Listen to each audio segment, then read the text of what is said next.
Hey guys, I'll be up there in a moment. Doing this as quickly as I can because I do have to get ready by at least 10:10, 10:15. Get the mats down for my dog and, you know, stuff like that. Um, but I wanted to come on here and, of course, as it says, give you my thoughts on a lot of things, and I'm hoping it's not too crooked for you guys. I do apologize. I don't think it is. That's what I'm going to check right now. um, But yeah, I wanted to come on here and give you my thoughts on a few topics as best I can with the time that I have. I could have done this earlier, except I was resting and my body just wanted to rest up. You know how that is. You wanna rest and you don't really want to do anything, honestly.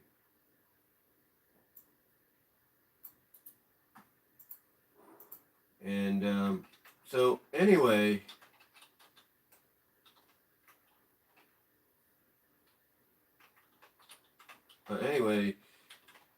yeah, you see the topics. If you go to the description, you kind of see the topics.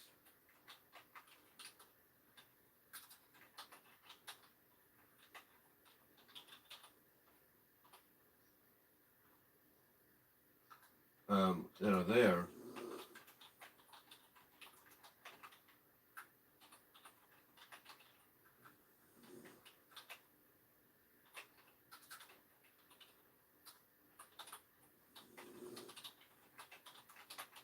And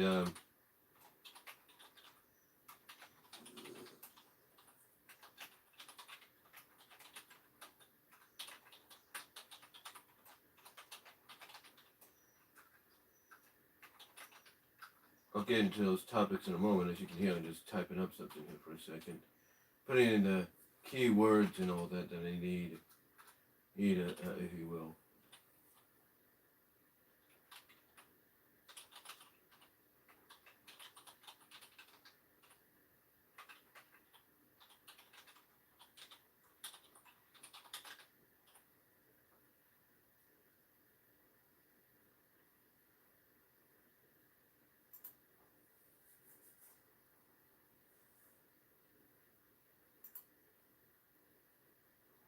But anyway, let's talk about the first topic, and that is Star Wars Episode 9: The Rise of Skywalker.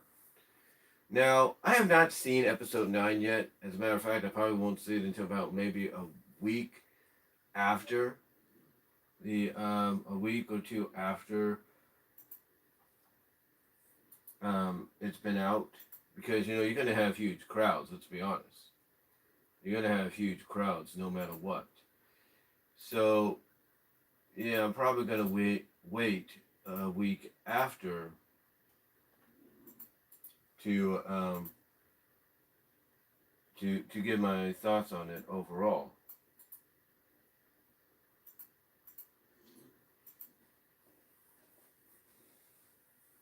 Like I said, to give my thoughts on it overall. So anyway,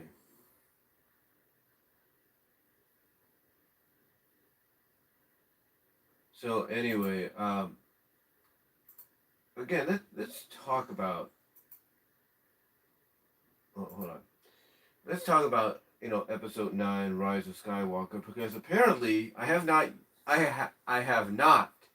I'm going to repeat this. I have not yet watched Angry Joe Vargas's review, or his, as he calls it in his thumbnail, epic fail, angry rant review of Rise of Skywalker. Because, and hello there, George. Nice to see you in the chat. But anyway, I have not yet seen Angry Joe Vargas's review, or as he calls it, epic fail. Because, like I said, in the thumbnail, it says epic fail in the upper right hand corner. Then it says review, and I think it says rant in there as well. Because Joe went on Twitter last night, and in all caps was just not happy with what he got out of Skywalker. He wasn't. He was not happy at all. And from what I understand, most of the reaction has been positive by the fans.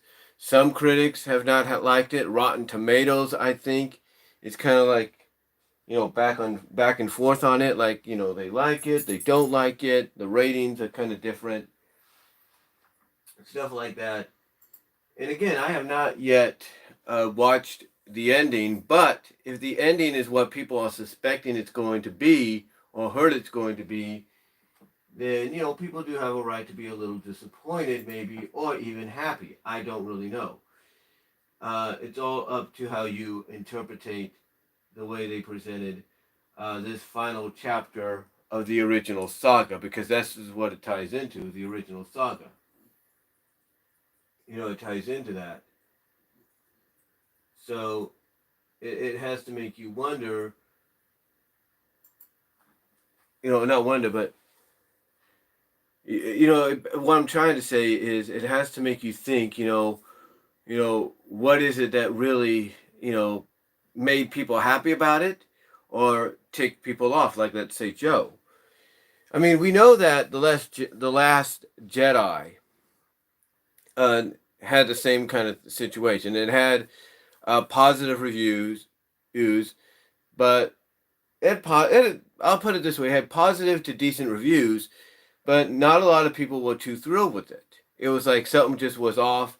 They don't know if it was because of the fact that you were killing off a lot of the mainstays of Star Wars. Like in the first film, Han Solo, Harrison Ford's character dies. Then you have Mark Hamill's Luke Skywalker sacrifice himself and become one with the Force, in a sense. So it's like, basically you ask yourself the question, and I, of course, with topics on my mind, I'm doing this unscripted and on the fly, as I always do. But with these recent Star Wars films, even the spin-offs like Solo, which is a prequel to the entire saga, or even Rogue One, which takes place in between the first three episodes, or not the first three episodes, but it takes place between, I think, what is it, episode 4 and 5, I think, or episode 4 and 5, yeah. And, it makes you wonder, and now even with Rise of Skywalker, it makes you wonder and ask, what is it that Star Wars fans want? I mean, I like Star Wars myself. I do.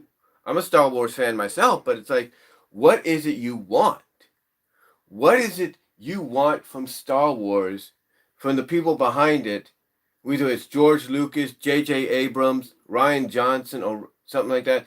What is it you guys want? It's like, what do these fans want? And I can understand some people will say, well, we want consistency. We want respect. We want respect given to the franchise, respect given to the characters that put the franchise on the map. We want consistency and true continuity, tying all the episodes together as one saga. And I understand that. I do.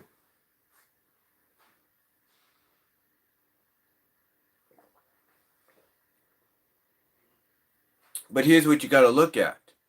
Here. Disney, and I love Disney. Everybody loves Disney. Disney owns Star Wars. Disney owns Star Wars. And the people in charge at Disney, when it comes to some of these properties that they own now, and they have the licenses to and everything, the people they put in charge, they have the final say. And I know some people might say, hey, that it's because, a woman's in charge of some of these franchises and she has the final say, that's what's ruining it, right? Not particularly, because sometimes even if somebody is the head honcho or head woman, head man, head chairwoman, whatever you want to call it, chairman, whatever you want to call it, even if they're the ones in charge, they don't really have the final say that much. Sometimes they're like, look, I got a million other things to take care of. Why don't you decide this yourself? Here, I'll appoint this person and this group of people, or this person or this group of people in charge to take care of that. And sometimes that's what they do.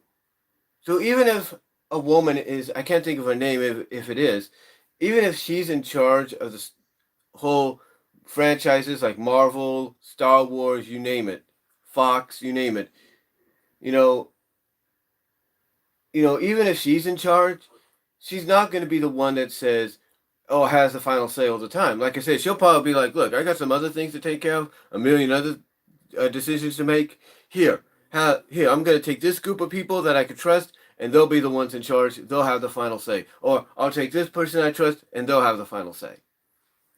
That's about it. That's about it. That's really what it is. In a nutshell, it's mainly the fact that sometimes you can't really put the blame on just one person. You can't really do that. But the other thing as well is, despite how you might feel, there's pressure to try to get the movie out on a certain time frame. Let me explain. You see, what was it, 2016, I believe? Doesn't feel like it. 2016? I think it was around then that we ended up getting. Hold on. No, let me ask Google here. Hey, Google, when did The Last Jedi debut in theaters? Star Wars: The Last Jedi came out in the United States of America on December 15, 2017. There you go. When did The Force Awakens... Hey, Google, when did The Force Awakens debut? Star Wars: The Force Awakens came out in the United States of America on December 18, 2015. So it's every 2 years. So you can't... So that's the other thing that plays sort of a role in this entire situation. It's the timeline. You see, the timeline is every 2 years. It's not spread out like it used to be. It's not spread out like what they did with the prequels, no matter how you feel about them. It's not spread out like what they did with the original trilogy, which comes after the prequels, where they had enough time to work on this. No, they have to get it out every 2 years. And in between that, they have these spin-off films that they want to tie into the Star Wars universe, like Rogue One and Solo. It's like, it's no wonder that in the eyes of a lot of fans, Rise of Skywalker, Last Jedi, and maybe even Force Awakens, as good as they might be in the eyes of many, many fans and even critics at times, despite a majority of critics not being on board, according to what I understand, but some are. But a majority of fans enjoying it.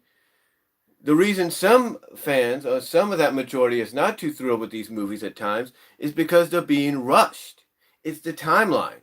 I mean, if Disney would just give, and I say this again, being a fan of Disney, if they would just give Star Wars, if they would just give the Star Wars properties, the people behind these movies, if they would just give them more time, more ample time to work on these movies, then I think you'd probably get a better movie. But it's every 2 years. Think about that. Every 2 years. Every 2 years they have to...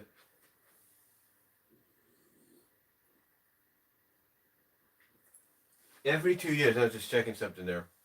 But every 2 years they have to release a film. And in between that, they also have to put focus on the spin-off films as well. And that doesn't help in the long run sometimes when you have that as your schedule. It's a constant schedule to where it's like, okay, we're working on Rogue One. It's like one day you look at your schedule, it's like, okay, we got to go and work on Rogue One. And then the next day it's like, okay, now we got to go over here and work on the Last Jedi.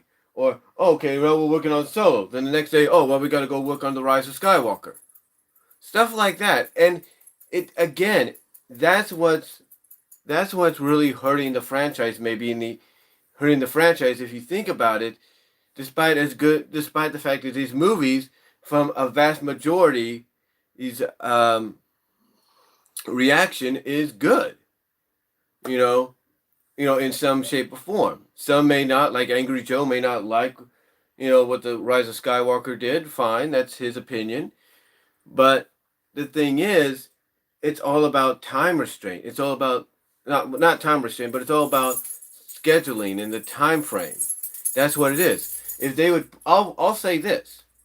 I'll say this. If Disney wanted to, like I said, they could give ample time to the creative teams, to the directors, the writers, everybody behind the movies, by adding an additional year or two. Because if you're doing it every 2 years, yeah, it gets fans pumped up. Like they know in 2 years they're going to get another one.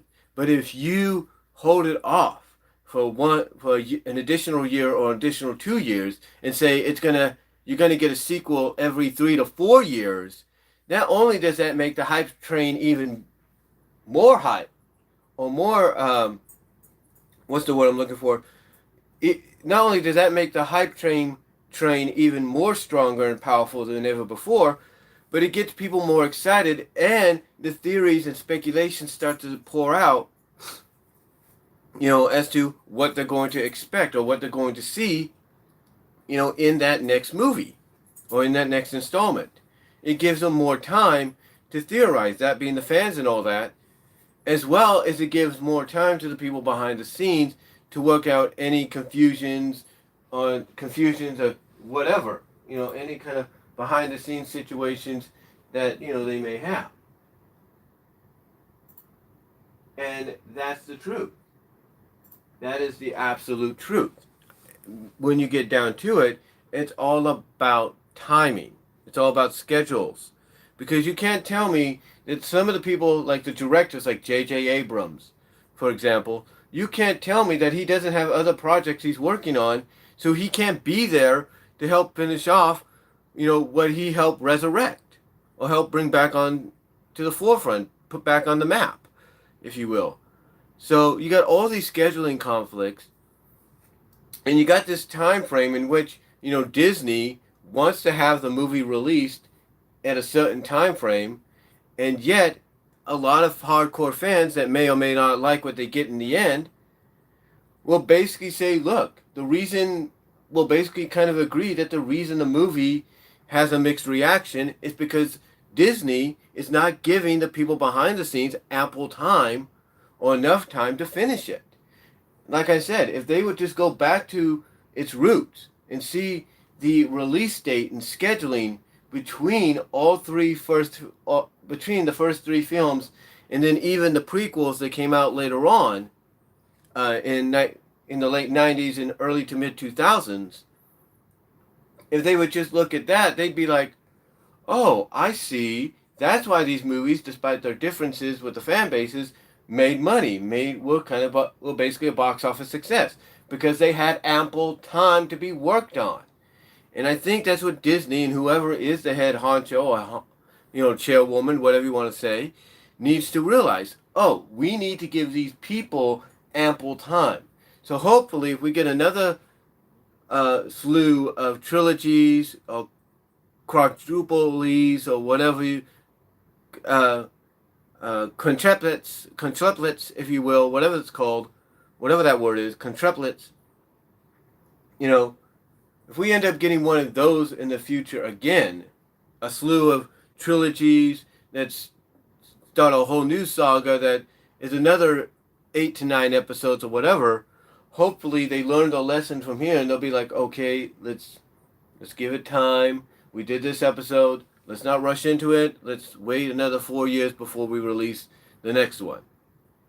And again, by going by that strategy, by going by that method, you give not only do you give the fans something to look forward to, and you make that hype train for the next Star Wars film a lot more stronger, a lot more powerful, but you give the creative team behind that movie ample time and enough time to work out any glitch, to work out any situations behind the scenes, whatever, behind the scenes, technology wise, CGI, whatever, effects wise. You give them plenty of time to fix a lot of things and even reshoot scenes if they need to reshoot them.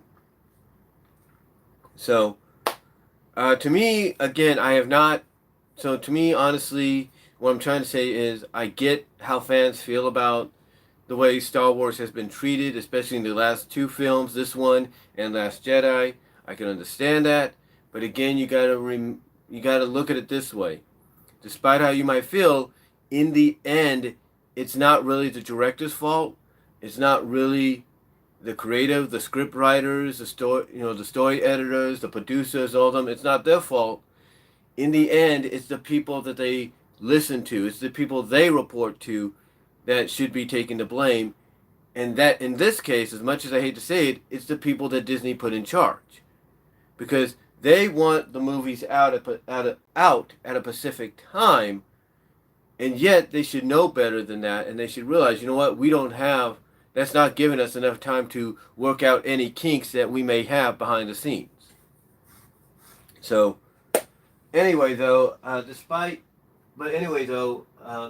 how people might feel, apparently Star Wars: Rise of Skywalker, is getting mostly some positive reviews. So, that's at least good to hear.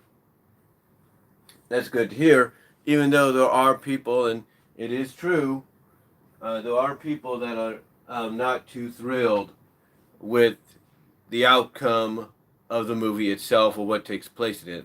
For example, like I said, Angry Joe Vargas of the Angry Joe Show here on YouTube. Now, with that said, let's get into our next topic. And that next topic,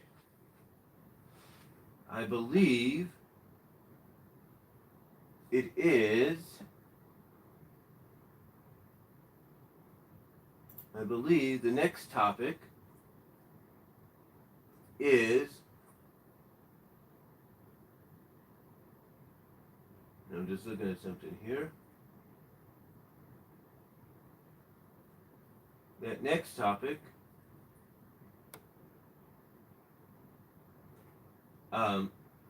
is the impeachment. I know a lot of people are getting sick and tired of this, right? Well, as I said in the description, and I mentioned it in a video yesterday that I did.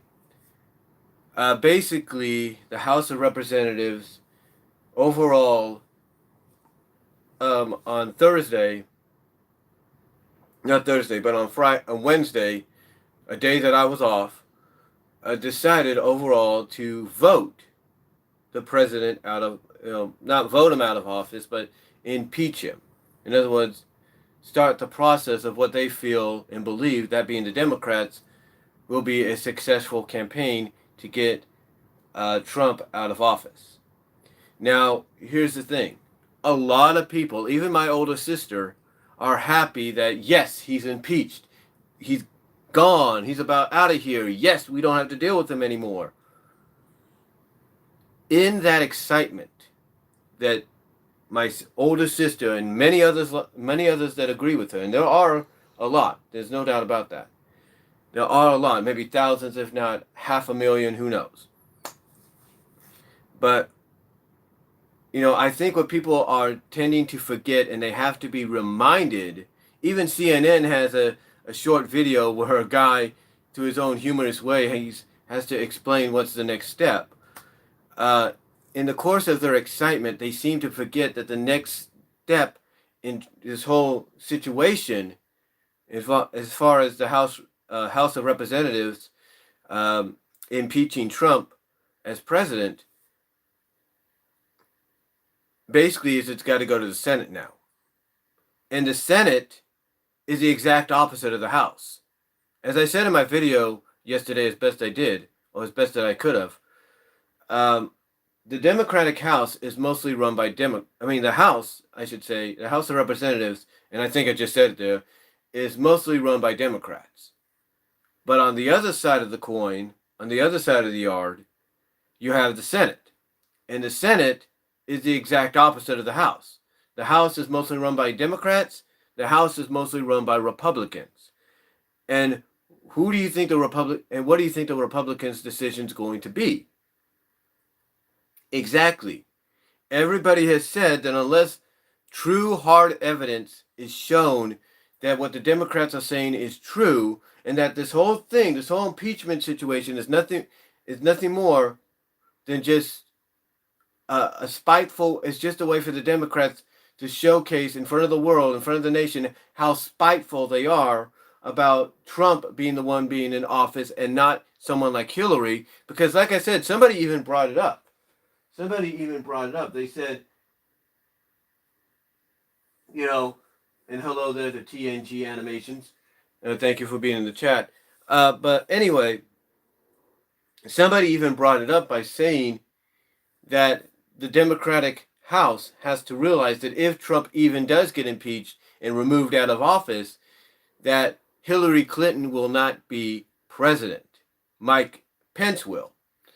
And Nadler, who a lot of people says, and I even mentioned this yesterday, is being hypocritical in his stance from what he said about 21 years ago to now, which everybody's asking what changed. Nadler basically was quick to respond, with Republicans cheering him after he said this, by stating what the Stewart guy just said, that because Nadler basically said, "Need I remind this gentleman that if Trump is impeached, Mike Pence would be the next president, not Hillary Clinton." Nadler was quick to say that because obviously a lot of people will suspect that he, along with other Democrats, pretty much know or pretty much realize that the Republicans and even some independents and some fellow Democrats that don't agree with the methods can see exactly what the true reasoning is for this. Because like I said yesterday, and everybody else has reported throughout, basically since Trump came into office, was sworn in and all that, these Democrats have been trying to get him out of office. That's what they've been trying to do. That's what they're trying to do. They're trying to get him out of office, and for why? What? Because he won the election and Hillary didn't? So what? The people voted him in, not you. That's what they're trying to get across. So anyway, like I said, the Senate is the exact opposite of the House. The House is mostly run by Democrats. The Senate is mostly run by Republicans. And the Republicans, basically, as a lot of people have pointed out, as I was mentioning before I went off a little bit there before I went off there a bit, and welcome TNG Animations. Thank you for discovering the channel. Hope you will subscribe and ring the bell down below like everybody else should to know when new videos will be up. But anyway, like I was trying to say before I went off there for a second, what I said about the whole, kind of repeating myself of what I said yesterday. The House is mostly Republican run, and basically, everybody has said that unless, as I was mentioning earlier before I talked about the whole, like I said, repeated myself from yesterday, unless true hard evidence is shown that what the Democrats are accusing Trump of is true, from the obstruction of Congress, abuse of power, and all that, unless there is true hard evidence shown, everybody is pretty much certain that the Republicans are going to nullify this vote of impeachment by the House of Representatives. And why? Because what they see and everybody else sees in their minds is not, an impeachment of obstruction of Congress or abuse of power and stuff like that.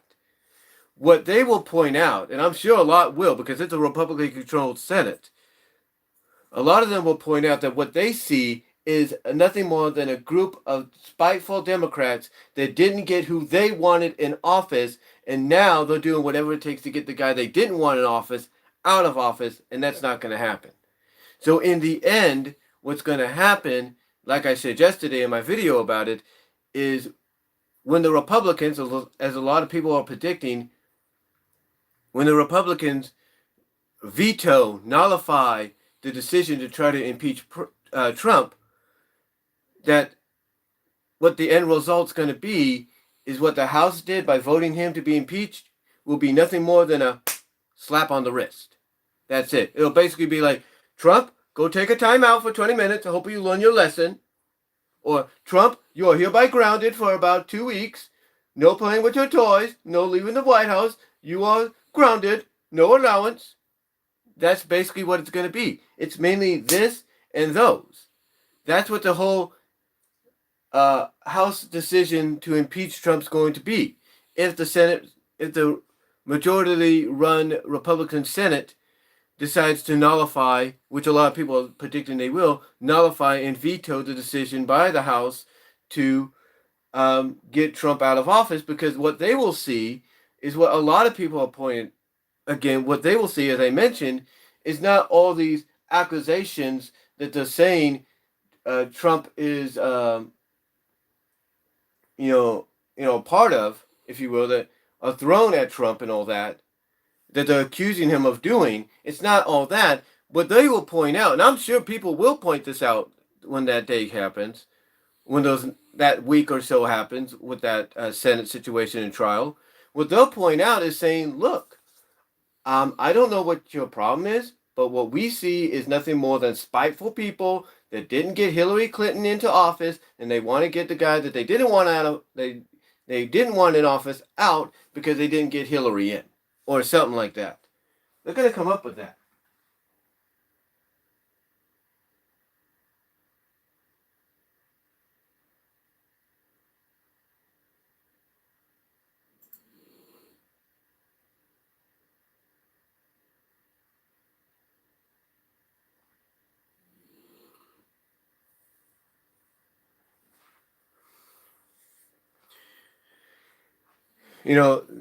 That's what's going to happen in the end. That's what mainly a lot of people are looking at is going to happen. They see nothing more. Well, what I'm trying to say, I was just reading a super chat there by TNG Animation. Not a super chat, but a chat in the live chat by by TNG Animations. But what I was saying is that mainly that's what a lot of people feel is going to happen. That the Republican controlled Senate is going to nullify and veto the decision made by the House, to where again it's just going to be a slap on the wrist to Trump. It's going to be like a take a time out, or you're grounded for 2 weeks kind of deal, and that's it. That's all it's going to turn out to be. And people. And here's the thing: a lot of people are looking at Nancy Pelosi, and they're saying, you know what? You could cheer all you want, you could be happy all you want, but guess what? In the end, it's going to be for naught. Then what are you going to do? Are you going to come up here and admit defeat? Or are you going to be asked by the Senate during the trial to come out and speak truthfully? I mean, here's the thing: what if Nancy Pelosi, even though she even though she has the power a little bit to choose, like, let's say the jury or whoever, right? I think that's what it is. I'm not entirely sure. But let's say Pelosi gets called to the stand, gets called to speak, and she has to swear on the Bible to tell the truth and nothing but the truth, right? What if somebody, if that happens, and it could, what if somebody asked her, so, Nancy, are you telling us that this whole trial, that this whole impeachment is because of abuse of power? And she could say, yes. And they said, are you also telling us that it's, and then they could probably give her a zinger, like, if they ask her the simple ones, like, is this, do you feel the impeachment is because of abuse of power? And she could say, yes. Do you feel the impeachment is justified for the obstruction of Congress? And she could say, yes. But what if that person that asks her these questions, if she's asked to be called in as a witness, what if somebody hits her with a zinger and say, so this whole impeachment process, so you say that's all good reason, okay, Miss Pelosi, those all sound good, like good reasonings, but I have one more question. Is this whole impeachment process also due to the fact that Miss Hillary Clinton did not get elected? What if somebody hits her with that zinger? What if they hit her with the zinger of, is this whole impeachment thing just being done because you hate the fact that Trump got elected and not Clinton? What is she going to say then? Is she going to say, is she going to try to dance around it? Or is she going to have to say, yes, it is? or no, it isn't? Is she going to give a straight answer? You see, that's what you got to look out for. Is if the Democrats that get called in, the people that get called in to be witnesses, if they're asked these questions that are like zingers, if you will, that could really, throw them off. That could really throw them off. Like I said, with that one question, like they could be asked the obvious questions, the most predictable questions they're going to get, or that we might know they will get. But what if they get that one question, like the one I just used as an example, or the two I just used as an example? What if they get asked those questions, and the camera's going to be on them. Let's say it happens in front of a national audience, which it will. You're going to have to look at the facial expressions. Like, are they going to try to dance around that answer? Are they going to try to avoid it? Or are they going to straight out say yes or no? That's going to be the tall tale sign right there. Anyway though, yeah, the whole impeachment thing, the next thing on the list for it is basically going to the Senate and going to a trial, which a lot of people feel that despite Pelosi bringing a jury out, or bringing whatever kind of jury it's going to be, a lot of people feel that Trump is not going to go anywhere. And again, you have to wonder what Nancy Pelosi's reaction is going to be when she finds out this whole impeachment thing that they went through over the past few months was for naught. She's gonna have to ask herself, where did she go wrong, kind of deal. She and everybody else that was behind it. Anyway, with that said, let's go on to our third topic, and that is the IDW Comics Sonic the Hedgehog comic book. And basically, throughout the year, let's not be hiding this. Throughout the year, the comic has faced delays. Now, it's no secret that IDW is a bigger publication than Archie Comics. So they have a variety of comic book titles to work on and focus on. They have a ton of licenses out there that they're, distributing, that they're turning into comic books, that they're distributing issues after issues of. I mean, a good example in my case, and I got to do this real quickly because I got to get ready in a moment. A good example in my case, and there goes one of them. I just picked that up. But a good example in my case would be the My Little Pony comics. And as you can see, they have the IDW seal.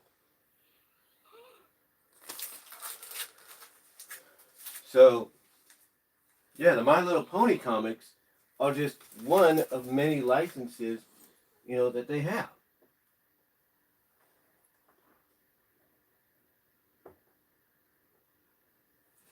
Like I said, it's one of the many licenses that they have, under the belt. So,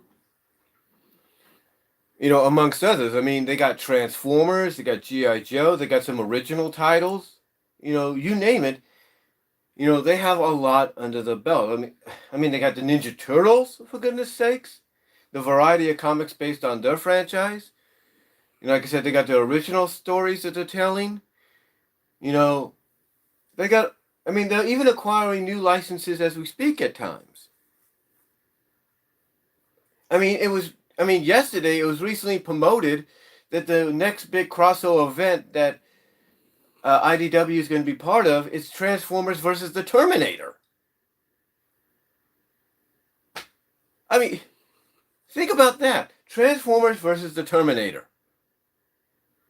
So, with all these other comic books out there that they have they're publishing that are based on a variety of franchises and all that because they acquired the rights or the licenses to the rights to publish them as a comic, that would explain why Sonic is not getting that big of a push. Now, I guarantee with much focus, I should say. Now, I guarantee with the movie coming out in February, that might change. That might change, but there are other reasons why the Sonic comic is probably not getting as much love as it should, and why it's one of the comics that's getting delayed at times. And again, like I said, it could be because of the fact that they need to focus on all these other titles, but also the fact that, in my opinion, I think it could be something else. And I talked about this one time in a video here on my channel, and that is the fact that I think it's a storyline that currently got going on right now. Hear me out. You see, they're recently wrapping up a spin-off, a 4-part spin-off miniseries based on the new characters Tangle and Risper. And that's another thing that's taking up their time. And even that got delayed a little bit. That got delayed a little bit because of reasons. But I think one of the main reasons, in my opinion, and maybe I'm wrong, is I think it's this whole story arc they got going on. Because you can't tell me that Ian Flynn and those at IDW are not constantly contacting Sega or having the Sega representatives that are there with them. You can't tell me that they're not constantly trying to get the okay to continue on with this story, to continue in the direction they want to go in. I mean, you have this, basically this whole Zombot story. I mean, you're taking a lot of established video game characters, from the Chaotix, a majority of them, to Cream's mom, Vanilla, to Shadow, I think. You know, you're taking all these characters and you're turning them into roboticized versions of themselves, but not through actual robotization, but through this gooey substance that's mind controlling them and turning them into zombots. And, you know, and again, some people are on board with this, some people are not. I mean, people that were on board with it at first, from what I understand, are jumping off because they're thinking, okay, when is this going to end? It's gone on long enough. So, to me, I think it's that. I think it's basically IDW trying to get permission on a constant basis, you know, along with Ian Flynn and all them, from Sega, or get the representatives from Sega to ask Sega for permission to continue on. Because they even have Sonic being infected by this virus, and at the end of the last issue, looks like he's almost completely succumbed. I mean, what is it going to lead up to? You know, what is it going to lead up to? All the zombots all of a sudden just merging into one big being in the gooey substance and completely enveloping them, and suddenly they just become one big being because of it? And they're only restored once the being is destroyed? I mean, is that what it's leading towards? If that's the case, then why don't you show some hints of it? Why don't you show some fusion occurring? To kind of give the idea, like, oh, this is new. This is something. You got my interest now. You got my attention now. So, you know, is that what the next step is? Because I guarantee you, if something like that is the next step, it's no wonder why this comic is getting delayed at times. I mean, I'm sure Ian Flynn wants to pull the trigger on having Sonic completely zombified, only for him to break through, be the only zombot that breaks through of it, gets his free will back, and then that kind of influences all the other zombots to break free. You know, is that why the delays are happening sometimes? Because Sega's not budging yet, or not giving a straight answer as yay or nay of the fact that you could do this with Sonic? I don't know. I don't really know. But all I know is, you know, being delayed, even after one whole year or so. I think it's been a year. Has it been a year or two? It's actually been about 2 years, because they debuted last year. I believe. But, you know, it's like, I mean, yeah, they did debut last year, because 2017 is when they ended the partnership officially. Is when the Sega ended a partnership officially with Archie. I think it was around then. Yeah, it was around then. But anyway, you know, even into its first full year, having delays happening, that's not a good sign. That's not a good sign if you're trying to put focus on this comic. Especially with a movie coming out. You think Sega's going to want delays on the comic, especially with a movie coming out? Heck no. They're going to want primary focus. So hopefully that happens in the future. Hopefully that occurs in the future. But yeah, in my opinion, it's one of two things. It's either because of the multitude of comic titles that they have out that they're publishing and the multitude of licenses that they're making comics out of, that they're releasing month after month, or it's the fact that it's this Zombot storyline that's causing delays as well, because they're constantly trying to get Sega to give them the okay to move forward with the next part in the story. So that's just my opinion as to why I think the delays are happening. Hopefully, as we get closer to the movie in February 2020, that doesn't occur as much, and hopefully IDW picks up the slack. Because if they delay the comic, especially with the movie coming, that ain't going to sit well with Sega. And we pretty much could see that from a mile away. So again, to me, it's one of two things. It's either because they got this multitude of comic books that they're publishing, a multitude of them are based off licenses that they got the rights to publish comic books about, or it's the Zombot story itself and them constantly trying to get permission from Sega to move forward with it, or to take that next step.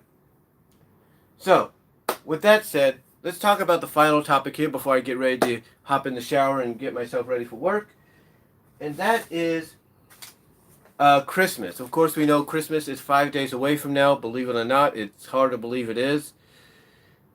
And the question a lot of people always ask themselves is what do you get somebody for Christmas? What is the gift? What is the one gift somebody will like more than anything, or somebody might appreciate more? Now, some people might say, well, if you give them a physical gift, like let's say headphones, yeah, they'll be happy to get that and they'll use them, but then they may not use them as much because they might get another pair or whatever. Or if you give them a new TV, they'll be happy to have that because they'll primarily use that all the time. Or this or that, or a piece of or some clothing and all that. You get the idea. So, the question does arise. Do you still go in that physical? Do you still go in that traditional way? You still go the traditional way of buying physical stuff as gifts, or do you go the easier way and you go gift card? You see, this gift card I recently got from my dad yesterday for Christmas. He lives in Kansas. But the question is that the direction you go? Do you go the traditional route, which is physical, or do you go the gift card route, which a lot of people, believe it or not, seem to say is the more easier route? Because yeah, you could get a physical gift on the side. Like, you go both ways. You can get a physical gift and you get them a gift card, and that will work either way. But what's the better option? What is the better option? One thing that one of my sisters has been telling my mom is, look, just get gift cards. Just get me a Uber gift card, or just get me a Lyft gift card, or give me a gift card to the Hairmaster, or stuff like that. Excuse me. Or hairstylist, I should say. That's mainly what she's told my mom a couple of times. And even my mom is thinking, maybe I should just go the gift card route because it's a lot easier. Let them get what they want. Because one of the things that's a tradition after Christmas is a lot of people returning the gifts that they got. Now, obviously, my family really can't do that because I have family that lives in Patterson, where I work, because that's where the Walmart is, and they wouldn't come in and return something me and my mom gave them because they'll be like, because they know I'd probably see them, and they'd be like, uh-oh, he's going to tell Grandma, or he's going to tell Mom, I better not do that. So, the question is, what's the better route? What's the best option? What's the route you go with? What's the route you would go with during Christmas? Do you go the gift card route? Or would you go the traditional physical route? Or maybe combine the two together? What is the best direction is what I would like to know. Because yeah, a gift card allows you to get what you want. You don't have to worry about that. You can get what you want no matter what. But do you go the more physical route? Because either if you make something or you buy something, do you go the physical route because you feel that's more meaningful because it's coming directly from you? You're spending your own money on something that you feel they could use a lot longer for a lot longer time than just a gift card. What's the direction you go in? What's the direction you would take? Me, I'm kind of up in the air. I could go either way. I could do both. I can go either way. For my nephew's 16th birthday, I went the Xbox gift route for $25. So, who knows? So again, the question, it's up in the air. What's the best strategy? Do you go that traditional route of physical gifts? Either you buy them or you make them, or do you go the gift card route?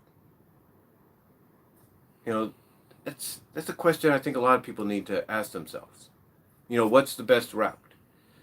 So we'll have to wait and see. I mean, obviously, the day after Christmas, news outlets like Today, Good Morning America, and all that will probably have the results of what sold the most during the holiday season, and it might be gift cards. Who knows? So, but that's all I'm gonna. But anyway, guys, that's all I'm gonna say for this edition of this TGIF edition, I should say, of Topics on My Mind. I gotta hop in the shower now, get myself ready for work. But let me know what your thoughts are down below. Thank you to George Garez and TNG Animations for tuning in and chatting live in the live chat.